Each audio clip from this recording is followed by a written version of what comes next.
Tahun 732 Masehi, seorang ratu besar menghembuskan nafas terakhir. Namanya Ratu Shima. Orang mengenangnya sebagai penguasa paling kejam dan tegas dalam sejarah Jawa kuno. Ratu yang rela menghukum darah dagingnya sendiri demi menjaga keadilan yang sebenarnya menyembunyikan teror. Namun, sedikit sekali yang sadar, kematian Ratu Shima justru membuka gerbang kegelapan. Lahirnya kekuatan baru yang kelak menenggelamkan Nusantara dalam lautan darah dan tipu daya. Seorang bangsawan muda bernama Sanjaya mulai merayap naik dari bayangan. Dari tangannya yang berlumur darah, lahir dua pusat kegelapan di tanah Jawa, Mataram dan Sunda Galuh. Abad ke-7, Kerajaan Kalingga di pesisir utara tampak makmur di permukaan, tapi busuk di dalam. Ratu Shima tercatat dalam sumber Tiongkok sebagai penguasa yang haus hukuman dan tak kenal ampun terhadap pencurian maupun korupsi. Legenda kantong emas itu sebenarnya cerita paling kelam yang disembunyikan. Bertahun-tahun kantong emas itu tergeletak, tak ada yang berani menyentuh. Karena semua tahu, hukumannya lebih mengerikan dari kematian. Hingga suatu hari, putra mahkota sendiri tanpa sengaja menyentuhnya dengan kakinya, dan Ratu Shima menjatuhkan hukuman yang bahkan setan pun bergidik. Darah anaknya sendiri mengalir demi keadilan. Kisah itu membuat namanya abadi, sebagai simbol teror yang dibungkus keadilan. Tapi waktu terus berjalan, dan dendam mulai membusuk. Ketika Ratu Shima wafat tahun 732, Kerajaan Kalingga langsung membusuk dari dalam. Di tengah kekosongan mayat itu, muncul Sanjaya. Bukan pahlawan, tapi bayangan yang sudah lama menunggu.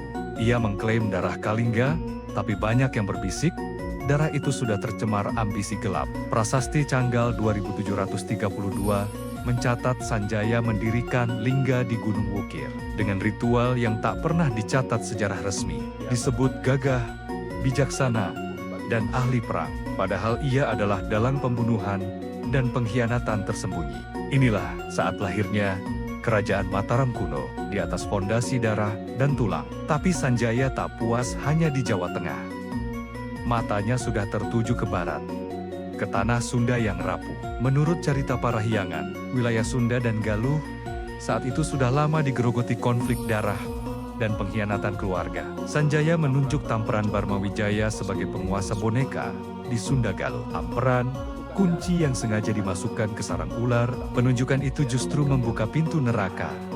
Drama politik, perebutan tahta, dan pembunuhan saudara yang akan mengguncang Pasundan selama berabad-abad. Beberapa silsilah tersembunyi bahkan menyebut hubungan berdarah dan pengkhianatan keluarga yang terlalu mengerikan untuk dicatat. Inilah mengapa periode ini adalah masa paling gelap dan kabur dalam sejarah awal Sunda.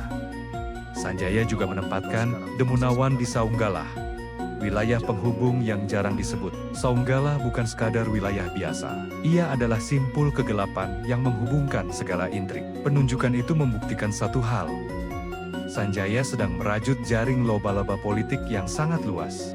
Bukan sekadar membangun kerajaan, tapi menciptakan sistem pengkhianatan yang terstruktur. Aliansi yang dibangun di atas ketakutan, bukan kesetiaan. Itulah sebabnya, Wangsa Sanjaya bisa bertahan begitu lama, karena kutukannya terlalu kuat. Dari pusat Jawa Tengah, Sanjaya meletakkan fondasi Mataram kuno yang kelak akan menelan ribuan nyawa.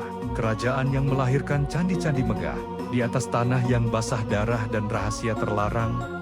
Ironis sekali, segala kebesaran itu lahir dari mayat seorang ratu tua yang kejam. Era Ratu Shima berakhir dalam kegelapan. Era Sanjaya dimulai dengan darah yang lebih pekat lagi.